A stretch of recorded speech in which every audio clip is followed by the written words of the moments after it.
সময়ের সাথে যখন পরিবর্তন হচ্ছে সবকিছু, ঠিক সে সময়ে গ্রামীণ ঐতিহ্য টিকিয়ে রাখতে পঞ্চগড়ের কয়েকটি পরিবারের বসত ভিটায় শোভা পাচ্ছে এমন দৃষ্টিনন্দন খড়ের ঘর।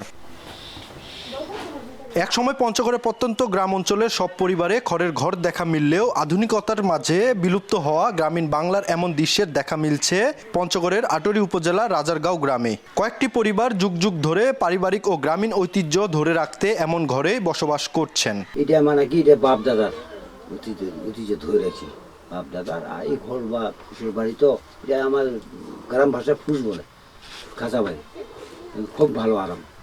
তারপর এই হিসাবে ধরে রেখেছি। ঘর বাড়ি করতে পারি কিন্তু করি না, এই ঘরে থাকতে খুব আরাম। আমার বাপ দাদা থাকতে এই গোলা ঘরে ধান রাখে, আমরাও থাকি অনেক দিন থেকে ধান রাখে। গরমের সময় একটু ঠান্ডা করে, ঠান্ডার সময় একটু মানুষের গরম করে, মানে কোনো মানে ইয়া নেই আর কি। ঘরগুলো খড়ের হলেও ভেতরের আসবাবপত্রে এসেছে নতুনত্ব। বৈদ্যুতিক ফ্যান, টিভি, ফ্রিজ সহ বিভিন্ন জিনিস দিয়ে সাজিয়ে রাখেন বাসিন্দারা। তারা জানান শীত, বর্ষা ও গ্রীষ্মে দারুণ আরামদায়ক এসব ঘরগুলো টিকিয়ে রাখতে নানা প্রতিবন্ধকতার সম্মুখীন হলেও জীবনের শেষ অবধি ঐতিহ্য ধরে রাখবেন বলে জানান বাসিন্দারা। এই ঘরের বৈশিষ্ট্য হলো কি, যে এই ঘর সবসময় ঠান্ডা, গরমের দিনে খুব সুন্দর ঠান্ডা লাগে, ফ্যান ছাড়াও থাকা যায়। আবার শীতের দিন আসলে এই ঘরে কিন্তু আবার গরম করে, বুঝতে পেরেছি না, অত ঠান্ডা লাগে না। এইভাবে আমরা বসবাস করে এনে থাকি। আর আমাদের ওই মাটির কুয়া এখন পর্যন্ত আছে, তো ওটা যখন গভীরে তখন ইয়া করি, এখন আমরা মোটর লাগাইছি, মোটর লাগা পানি তুলি, পানি তুলে গা গোসল দিই। ঐতিহ্য ধরে রাখার জন্য এগুলা খড়ের বাড়ি এখন আমরা রাখছি।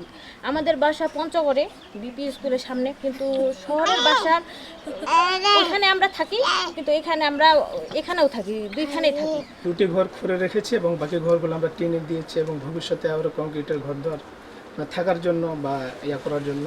এবং এই যে ঐতিহ্যটা, এই ঐতিহ্যটা দেখার জন্য আমাদের শহর থেকে বিভিন্ন লোকজন আসে, দেখে শুনে যায়, ভালো লাগে, সবাই ভালো বলে। তবে শিল্পায়ন ও আধুনিকায়নের প্রভাবে এই লোকশিল্প এখন বিলুপ্তির পথে জানান এই লেখক ও গবেষক। এই ঘরগুলো সংস্করণের দাবি তার। আমাদের এখানকার সবচেয়ে বড় যে বৈশিষ্ট্যগুলো, এখানকার সোন আর বাঁশের কিন্তু ব্যবহার ছিল বেশি।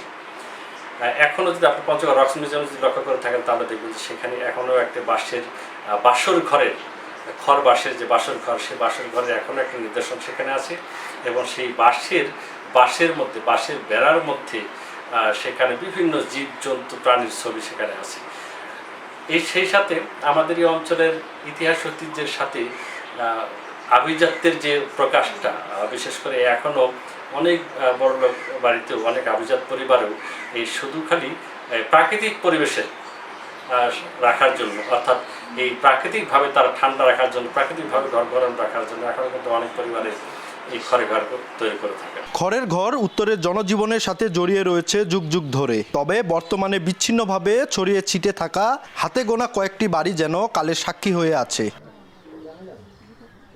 দেখতে সাদামাটা বাঁশের তৈরি ঘর মনে হলেও কাঁচা বাঁশ এবং খড় দিয়ে তৈরি এই ঘরগুলোর বয়স প্রায় 30 থেকে 50 বছরের মতো। বাপদাদার ঐতিহ্য ধরে রাখতে এই গ্রামের মানুষেরা আগলে রেখেছেন এই ঘরগুলো। সোহাগ হায়দার, সময় সংবাদ, পঞ্চগড়।